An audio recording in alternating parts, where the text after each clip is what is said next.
siapakah dia? Siapakah Kopassus yang paling ditakuti setelah balik kalau gagal di dalam medan perang?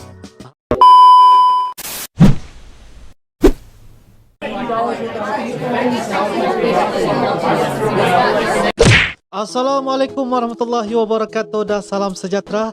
Welcome back to my channel guys. Selamat datang kepada mereka di dalam channel Uncle. Ini adalah channel berbentuk video reaction story trending dan juga video reaction review.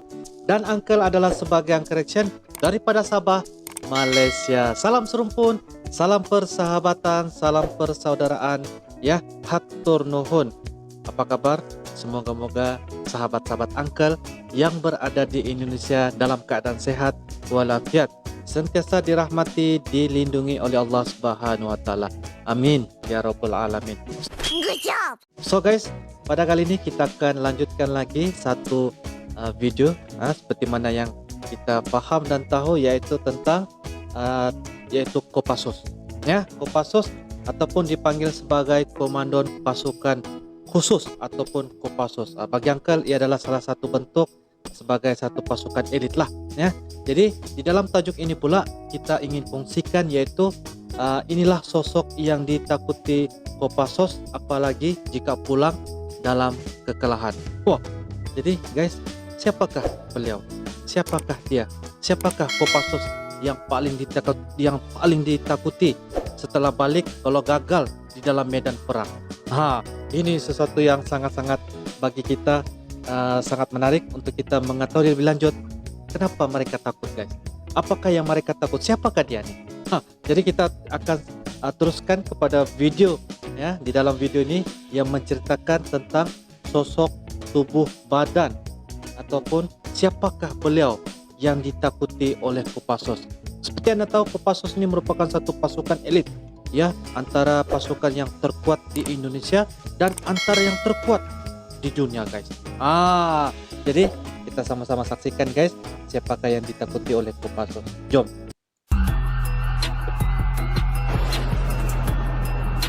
Oke, channel ini daripada channel Indo Magazines ya guys. Indo Magazines ini dia banyak memberikan info-info yang berkaitan tentang perkara-perkara yang menarik untuk dikongsikan bersama. So, jangan lupa kita subscribe ini channel guys. Ya, halo Indomax, Magazines. Indo Magazines. Pasukan elit yang satu ini pasti sudah tak asing lagi di telinga kalian. Ya, mereka adalah pasukan elit yang berasal dari Matra Darat, yaitu Komando Pasukan Khusus atau Kopassus. Nah, namun sebelum lanjut, usahakan kalian tetap santuy, stay cool, dan jangan barbar. Dan jangan lupa untuk subscribe channel ini, Indo Magazines. Jangan lupa guys. Oke, kita lanjut. Prajurit Kopassus dapat dengan mudah kalian kenali dengan baret merahnya yang berlogo sangkur emas. Sehingga pasukan ini sering disebut sebagai pasukan baret merah. Baret merah. Pasukan elit ini memiliki moto berani benar dan berhasil. Tak ada kata takut bagi mereka dalam menghadapi setiap misi berbahaya apapun itu. Karena ketakutan sebenarnya yang akan dihadapi mereka adalah saat balik lagi ke markas komando bos. Komando Pasukan Khusus Baret Merah, Gedung Sarwo.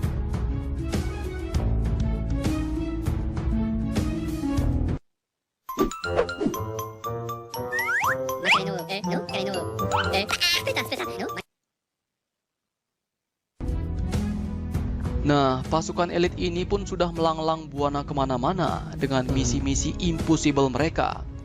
Contohnya seperti Operasi Seroja, Operasi Pembebasan Sandra Woyla, dan Mapenduma. Operasi Seroja, Pembebasan Sandera Woyla. Bahkan dikarenakan misi dan tugas operasi mereka yang bersifat rahasia, mayoritas misi daripada satuan Kopassus tidak akan pernah diketahui secara menyeluruh oleh publik. Dari Wikipedia pun diketahui contoh operasi Kopassus yang pernah dilakukan dan tidak diketahui publik, yaitu misi penyusupan ke pengungsi Vietnam di Pulau Galang dalam rangka membantu pengumpulan informasi untuk dikoordinasikan dengan pihak intelijen Amerika Serikat, yaitu CIA, atau Central Intelligence of Agency. Ada lagi misi penyusupan perbatasan Malaysia dan Australia dan operasi patroli jarak jauh di perbatasan Papua Nugini. Wah. Kalian udah pada tahu belum cerita tersebut, bos? Oke. Nah, namun walaupun mereka tak pernah gentar atau takut dalam menuntaskan misi-misi tersebut, ternyata mereka memiliki ketakutan pada sosok yang satu ini. Bahkan sampai-sampai hantu pun kalah menyeramkan dengan sosok satu ini, bos. Wah, sosok apakah itu? Ternyata satu yang menjadi ketakutan mereka adalah sosok pelatih yang menggembleng mereka, dan terlebih lagi bila mereka pulang dengan kondisi kalah. Rupanya tentang pelatih pula guys ya, tentang pelatih. Oke, takut kepada pelatih. Sampai-sampai setan saja mungkin terlihat biasa karena pelatih mereka lebih seram dari setan. Wah. Pandai saja dalam Kopassus ada hantu tak ditakuti anggota Kopassus ketimbang sosok satu ini yang menanti bila gagal di medan perang. istilahnya Hell Week atau Minggu Neraka, yaitu pelatihan neraka yang dijalani oleh Kopassus. Rupanya pelatih mereka sendiri lebih seram dari setan nih, bos. Buset dah. Oke. Oi. Wow. Dan ternyata ada hukuman berat bila seorang prajurit Kopassus gagal di medan perang. Dikutip dari Tribun News, berikut salah satu cerita menarik dari salah seorang anggota Kopassus yang dianggap gagal dalam menjalankan tugasnya, yaitu Peldas Wito, seorang prajurit Kopassus yang menceritakan bagaimana dulu para pelatih menempanya dengan sangat keras. Usai dikukuhkan menjadi prajurit komando, mereka langsung diterjunkan ke medan perang di Timur kala itu. Prajurit ini mengatakan, "Pengalaman saya jika tugas perang di Timur dan tidak berhasil mendapatkan senjata musuh, sudah pasti tidurnya di kandang sapi," kata Peldas Wito. Kandang sapi? Gagal di medan perang, tidur di kawasan kandang sapi, guys.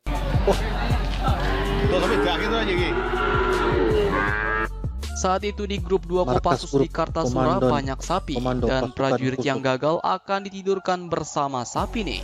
Wah, gawat, udah jarang pulang, jarang ketemu keluarga, tidurnya sama sapi pula. Tidur sama apalagi sapi. Kalau prajuritnya masih jomblo nih, bos. Wah, tambah sengsara tuh, bos. Bisa-bisa sapinya ikut sengsara deh. Bercandaan, bos. Ya udah.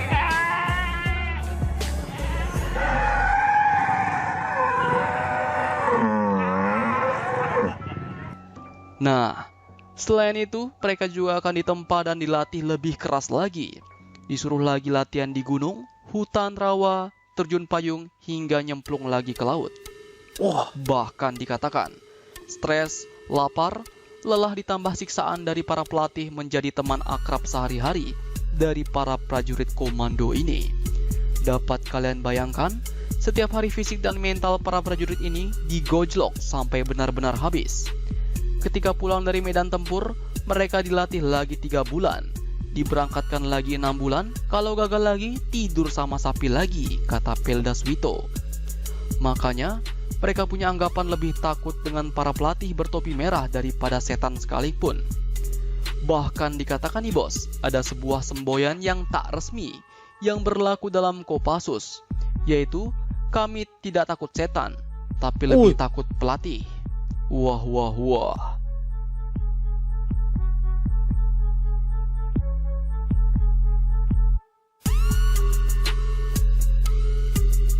Itulah mengapa mereka digojlok sampai titik darah penghabisan.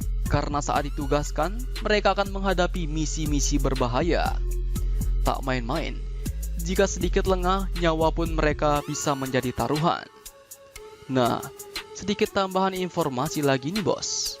Jadi secara garis besar, satuan dalam Kopassus ini dibagi dalam 5 grup, yaitu ada grup 1 para komando berlokasi di Serang, Banten, grup 2 para komando berlokasi di Kartasura, Jawa Tengah, grup 3 Sandi Yuda berlokasi di Cijantung, Jakarta Timur, Grup 4 atau Satuan 81 Penanggulangan Teror berlokasi di Cijantung, Jakarta Timur.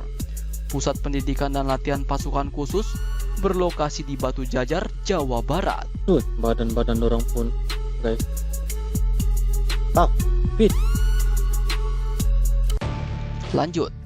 Dari Wikipedia pun diketahui bahwa struktur organisasi Kopassus berbeda dengan satuan infanteri pada umumnya. Meski dari segi korps, para anggota Kopassus pada umumnya berasal dari korps infanteri. Namun sesuai dengan sifatnya yang khusus, maka Kopassus menciptakan strukturnya sendiri yang berbeda dengan satuan infanteri lainnya. Kopassus sengaja untuk tidak terikat pada ukuran umum satuan infanteri. Hal ini tampak pada satuan mereka yang disebut dengan grup. Penggunaan istilah grup bertujuan agar satuan yang dimiliki mereka terhindar dari standar ukuran satuan infanteri pada umumnya, misalnya brigade. Dengan satuan ini, Kopassus dapat fleksibel dalam menentukan jumlah personel, bisa lebih banyak dari ukuran brigade atau bahkan lebih sedikit. Dan karena Kopassus merupakan pasukan khusus, maka dalam melaksanakan operasi tempur, jumlah personel yang terlibat relatif lebih sedikit, bos. Tidak sebanyak jumlah personel infanteri biasa. Dengan kata lain, tidak menggunakan ukuran konvensional, mulai dari peleton hingga batalion. Semangat tuh guys ya. Perjuangan tuh. Kopassus sangat jarang sekali atau mungkin tidak pernah melakukan operasi dengan melibatkan kekuatan satu batalion sekaligus. Jika turun satu batalion, wah, bisa modar tuh musuh, bos. Betul juga.